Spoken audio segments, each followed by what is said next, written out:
معلومات مختصر در مورد امام بخاری رحمه الله و نظریات بعض علما و دانشمندان اسلام در مورد آن.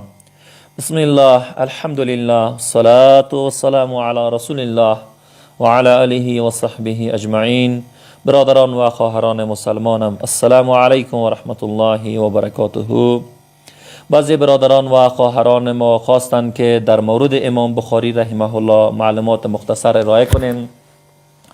دوستان نهایت عزیز، الله سبحانه و تعالی از امام بخاری رحمه الله راضی باشد و او را رحمت بکند. بدون شک که همیشه در هر عصر و زمان انسانهای گمراه علیه از این شخصیت قرار میگیرند و فکر میکنند که میتوانند از محبوبیت امام بخاری رحمه الله بکاهند، کم بکنند، در حالی که امام بخاری رحمه الله را الله متعال چنان عزت نصیب کرده که تمام امت اتفاق کردند که بعد از قرآن صحیح ترین کتاب صحیح بخاری است و ایشان امیر المؤمنین در حدیث هستند و یه اجماع هست و اتفاق علما و امت اسلامی هست. سبحان الله.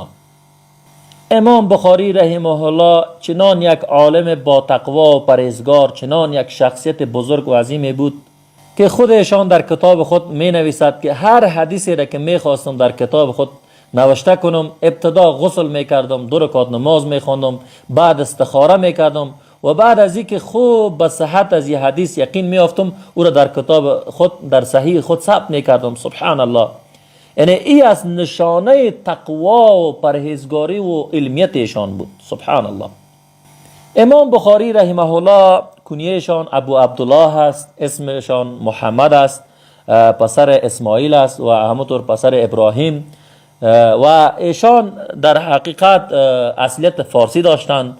در شوال سال 194 هجری قمری در شهر بخارا متولد شدند و ایشان هم از طرف پدر یتیم بودند، یعنی نزد مادرشان بزرگ شدند و در سال 210 هجری به خاطر طلب حدیث و جمع‌آوری از او شروع میکنند و سفر میکنند به سرزمین های اسلامی، مسافرت میکنند، مثل از این که 6 سال تنها در حجاز اقامت کرده و همچنین وارد شام میشه و وارد مصر و همونطور جزیره و بصره و کوفه و بغداد. سبحان الله، چقدر شهرها را این میره به خاطر جمع‌آوری حدیث.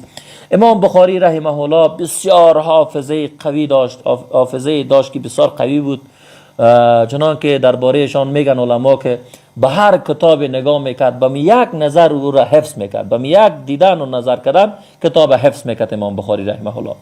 و کتاب های بسیار زیادی را تالیف کردن، نوشته کردن که الجامع صحیح کانمو کتاب صحیح بخاری است، الجامع الکبیر کتاب جامع کبیر، کتاب مسند الکبیر، کتاب تفسیر کبیر و چقدر کتاب های زیاد دیگر تالیف کردن. سبحان الله. یک عالم و دانشمند بسیار پرهیزگار با تقوا کسی بود که همیشه در عبادت الله مصروف و مشغول بود، همیشه تلاش میکرد که احادیث صحیح پیامبر صلی الله علیه و سلم را جمع‌آوری بکنن. امام احمد رحمه الله دربارش میگه که میگه خراسان کسی را به مثل امام بخاری تحویل نداره و ابن خزیمه میگه کسی در زمین، در روی زمین میگه به مثل امام بخاری آگاهتر به حدیث رسول الله صلی الله علیه و سلم نیست. میگه آنقدر حافظ بود، آنقدر حافظه قوی داشت امام بخاری رحمه الله که مثلش در روی زمین دیگه میگه نیست در علم حدیث. سبحان الله. و همونطور در فقه میگه در فقه مجتهد بود که اصلا میگه جوره نداشت مثل خود، اصلا به مانندش نبود در عصرش و کسی میگه در روی زمین مثلش نبود. کی میگه این گپا؟ سبحان الله، ابن خزیمه میگه.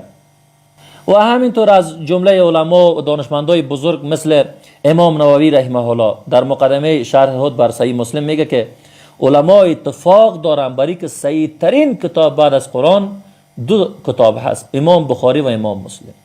میگه صحیح بخاری بزرگترین کتاب، یعنی صحیح ترین کتاب بعد از قرآن کریم میباشد. سبحان الله.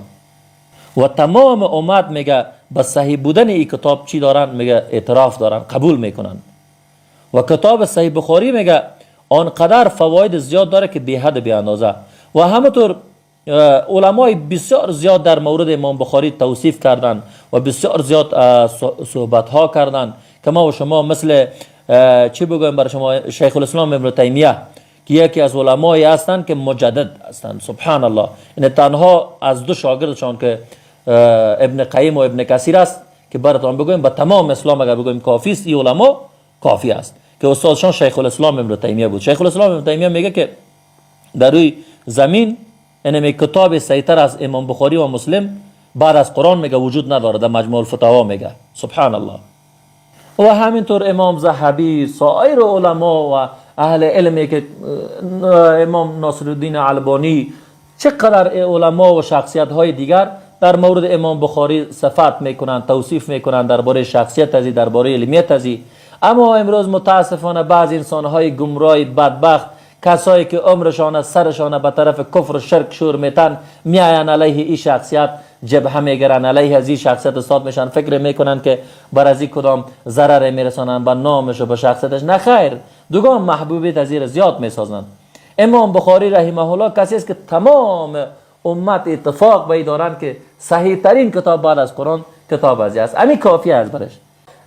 امی علمای احناف، علمای شافعی، علمای حنبلی، علمای مالکی همه‌اش اتفاق دارند که امام بخاری رحمه الله کتابش صحیح ترین کتاب است. همین کافی است برش. سبحان الله. پس بنان به صحبتای کسی باور نکنین، گپ هر کسی را قبول نکنین. اینمی مختصرا معلومات بسیار مختصر در مورد امام بخاری بود. جزاک الله خیر.